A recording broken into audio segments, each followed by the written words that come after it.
Beneath the scorching sun, Esau, the mighty hunter, returns from his arduous expedition, his figure etched with exhaustion and gnawing hunger. Each step echoes the fierce struggle against the wilderness, the land itself mirroring the raw and untamed spirit of its son. Inside Jacob's tent, the air is thick with the savory scent of lentil stew, a testament to his meticulous nature. The careful preparation of the lentil stew underscores Jacob's domesticity and attention to detail. The scene is imbued with a sense of warmth and domestic tranquility, hinting at Jacob's grounded and nurturing spirit. Esau storms into the tent, his face a mask of desperation, his eyes fixated on the promise of sustenance. Amidst the simmering pot, Jacob's calculating gaze meets Esau's ravenous plea, setting the stage for a fateful exchange. Driven by the pangs of hunger, Esau cries, "I'm starving. Give me some of that stew." In a moment of cold calculation, Jacob proposes, "I'll give you the stew, but only if you give me your birthright." Esau, blinded by immediate need, cries, "My birthright?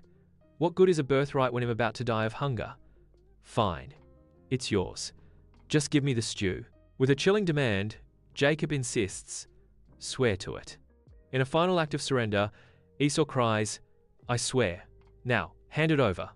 Time has withered Isaac, now old and blind, as he sits within his tent, preparing to bestow a blessing that will alter destinies. Unbeknownst to Isaac, Rebekah lurks nearby, her ears keenly attuned to his fateful intention to bless Esau. The air crackles with anticipation as Rebekah overhears a secret that could reshape their family's future. In her private quarters, Rebekah's eyes blaze with resolve as she plots a scheme to favor Jacob. A cunning plan ignites in Rebekah's mind as she plots to deceive Isaac, whispering to Jacob the means of their trickery. Rebekah softly instructs Jacob, "We will deceive Isaac. You must impersonate Esau." Rebekah details the deception, revealing, "Goatskins will mimic Esau's hairy arms. Wear his clothes." In the dimly lit tent, Jacob cautiously enters, his face hidden in shadows as he bears a tray of savory food, a subtle tremor betraying his deception. Isaac, his eyes clouded by age, sits patiently, his senses heightened, unaware of the deceit unfolding before him. With trembling anticipation, Isaac extends a hand, his touch a beacon in the darkness, unknowingly reaching for the son who dares to impersonate another. In the dim confines of Isaac's tent, an aged patriarch sits nearly blind as Jacob kneels before him cloaked in deception. The air crackles with nervous anticipation as the aged patriarch extends a trembling hand, unknowingly drawn into a son's deceit. Jacob kneels cloaked in Esau's garments as the tense atmosphere is thick with nervous anticipation. Esau strides across the Canaan countryside, his face ablaze with anticipation. He anticipates his father's blessing, his birthright. With unwavering resolve, he approaches Isaac's tent. In Isaac's tent, Esau is consumed by a tempest of rage and sorrow upon discovering Jacob's treachery. His features twisting into a mask of pure fury, Esau's eyes ignite with a blaze of hatred, promising vengeance. In a display of uncontrollable fury, Esau clenches his fists, his body trembling with the force of his vengeful rage. Esau vows, "I will kill Jacob after our father's death," his words dripping with a chilling resolve. In the dim quarters, Rebekah's face contorts with worry as she overhears Esau's vengeful plot. Shadows writhe as Rebekah urgently seeks Jacob, bearing a warning that could alter their fate. With breathless urgency, Rebekah whispers, "Jacob, you must listen carefully. Esau plots against you."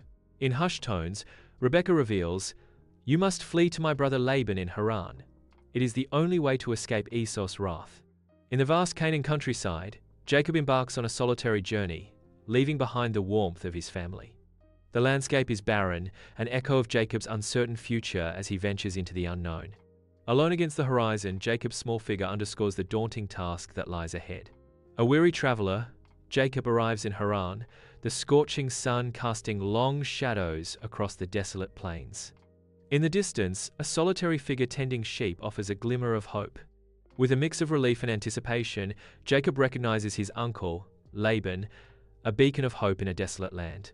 After a heartfelt reunion, Jacob is embraced by Laban, finding solace and a new beginning in his uncle's welcoming arms. As Jacob integrates into Laban's household, he becomes a vital part of the family's daily life. Beneath the relentless sun, Jacob tirelessly watches over Laban's flock, his every action a testament to his unwavering devotion. Amidst the bleating of sheep and the rustling of grass, a spark of love ignites within Jacob's heart as he gazes upon Rachel. Her presence is a beacon of hope, promising respite from the solitary grind of his labors. In the dimly lit room of Laban's house, Jacob's world shatters as he stares at Leah, the weight of deception crashing upon him. His heart aches with betrayal, the joyous wedding celebrations now a cruel mockery. The air thickens with unspoken accusations, each breath heavy with the weight of shattered trust. In Laban's house, Jacob's face reflects a storm of disappointment and fury, his words echoing the betrayal he feels. Laban, cornered by Jacob's righteous anger, wears a mask of guilt tinged with cunning calculation as he attempts to justify his deception. Jacob's voice rises with indignation. "How could you deceive me like this, Laban?" In a moment of uneasy calm, Laban pleads, "Jacob, please, hear me out," attempting to soften the blow with a dubious tradition. Laban, seeking to mend the irreparable, bargains with Jacob. "Work for me another 7 years, and Rachel shall be yours," offering a twisted promise of redemption. Years later, in Haran, Jacob, after decades of labor for Laban and raising 12 sons with Leah and Rachel, contemplates a life-altering decision. Driven by an inner calling and the weight of his lineage, Jacob resolves to embark on a journey back to Canaan. In a moment of profound resolve, the narrator proclaims, Jacob decides to return to Canaan. In Jacob's camp, flickering lamplight paints his face as he oversees the bustling preparations for a clandestine departure. Amidst the hushed urgency, tents fall, goods are loaded onto camels, and Jacob's family moves with practiced efficiency. Jacob's vigilant gaze sweeps across the scene, ensuring every detail is in place for their covert escape from Haran. The camp is alive with whispered activity, a symphony of hushed preparations as they ready to vanish without Laban's awareness. At the Canaan border, Jacob, etched with hope and trepidation, dispatches messengers towards Esau, their path marked by destiny. The messengers, burdened with tokens of reconciliation, vanish over the horizon, their silhouettes briefly painted against the radiant sky. The air hangs heavy with unspoken prayers and silent pleas as Jacob awaits word from Esau, each moment an eternity. Under the watchful eyes of the starlit sky, Jacob grapples with a mysterious figure, their struggle transcending the physical and delving into the depths of his soul.